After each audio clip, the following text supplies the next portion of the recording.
नारायण। आज माता तीर्थी औँसीको दिन पूजनीय आमाहरूका चरण कमलमा प्रणाम वन्दन गर्दै देवगाड धाम धर्मदर्शन आश्रममा हाम्रो सम्पूर्ण यहाँ भजन गर्नुहुने कल्पवास बस्नुहुने आमाहरूलाई प्रणाम गर्दै प्रसाद ग्रहण गराउन पाएका छौँ। जय श्रीमन्नारायण।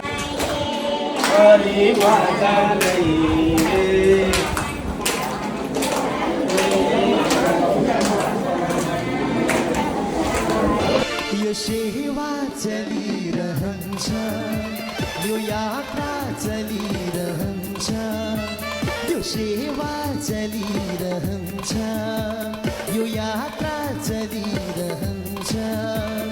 मानव सेवाको निम्ति धर्म दर्शन चलिरहन्छ, मानव सेवाको निम्ति धर्म दर्शन चलिरहन्छ।